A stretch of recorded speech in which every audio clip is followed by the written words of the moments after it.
and VAT on fuel that has seen the cost of taxes on a litre of petrol exceeding the cost of the product. I thank you, Honourable Speaker. Senator Mofai. Thank you, Honourable Speaker. Mine is a supplementary question. Says Treasury. Honourable Speaker, this country has witnessed for decades some grievous disparities in distribution of developments across the country. Talk of roads, talk of water, talk of industries and so forth. So as the minister in charge of the National Granary, is there any written policy that is supposed to guide you on how you are supposed to distribute the national developments? And I'm asking this, Honourable Speaker, on behalf of very many Kenyans. You find some areas have been neglected for decades. Other areas are endowed with better roads, water, and so forth and so forth. Is there any existing policy, for that matter, that a Kenyan can quote maybe from Tharaka or from Northeastern or from any other part of this country where there are no such kind of developments? What is it, what criteria do you use to determine where you are supposed to put up roads, where you are supposed to put up water, and so forth and so forth? Is there any existing policy for that matter? Thank you, Honourable Speaker.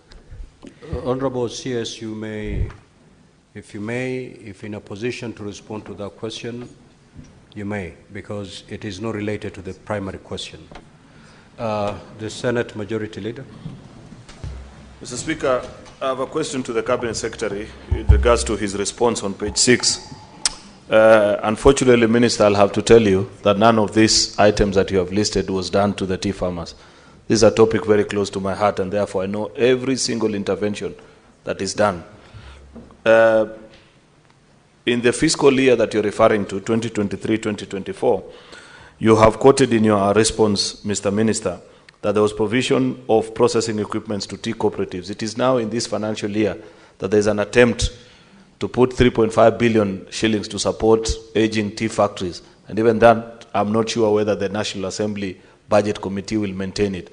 So I'll have the Minister check with his records and the people in the ministry whether any of this has been done, because to the best of my knowledge, there is no tea cooperative that was supported with this. With regards to establishment of this, what is calling Tea Value Addition Hub, construction is yet to begin of the common user facility that the government promised tea farmers in the country. And therefore, it will be important for the minister to let us know when construction of this common user facility will commence. There was a promise of 1 billion shillings to KTDA through its subsidiary Ketepa that this was going to be set up in Kericho.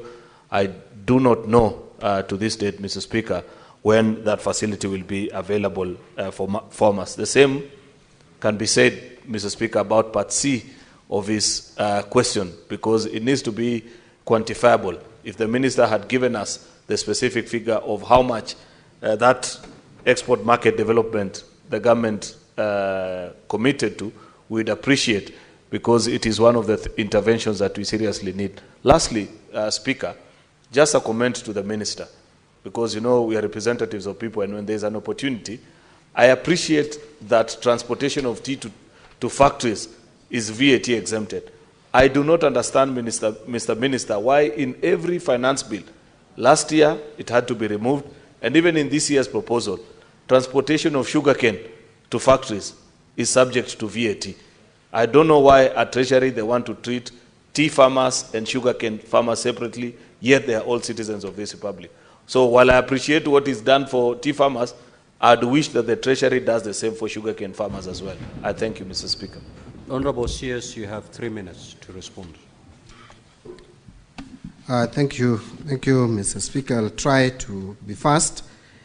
Yes, it is true that we have not made major changes in taxes that would disadvantage the taxpayer or individual taxpayers in terms of reducing their disposable income. And this was a commitment. Yes, I know Senator Sifuna is attributing it exclusively to Gen Z. Partly true, partly not true. Honorable Senator Sifuna very well knows my stand on taxes, even before I joined the cabinet or the executive.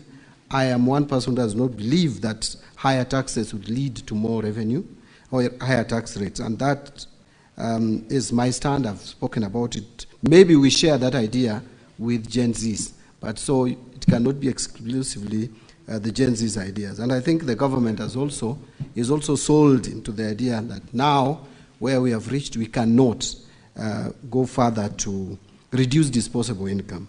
On housing levy, I think there is a discussion around seeing how to restructure it, because again, it has serious benefits, in my view. Quite a number of projects are coming up, but at the same time, the individual employees, those with pay slips, have complaints, which you cannot ignore. So a lot of restructuring is going on, and I am sure that more pronouncements will come in due course. On the issue of payee, again, also we are looking, actually this financial year, when we were preparing the finance bill, we even did some simulation on how to reduce the pay as you earn. But what stopped us from implementing it with this finance bill, and I think we are going to consider it in the next finance bill, alongside the reduction of corporation tax or corporate tax from 30% to 28%, we considered reducing to 28%, was the failure by KRA to meet its revenue targets. And so we thought that as we carry along with the reforms at the KRA, we should not be doing too many things at the same time. First, let us see what the reforms at KRA, in terms of automation and in terms of making it efficient, is yielding to us. Then we can now move to the next step of reducing the tax rates to increase disposable income. But it is an idea that I support, Senator Sifuna. And that also goes to the heart of fuel levy or road maintenance levy. On distribution of development across the country, yes, Senator, it is true, Mr. Speaker,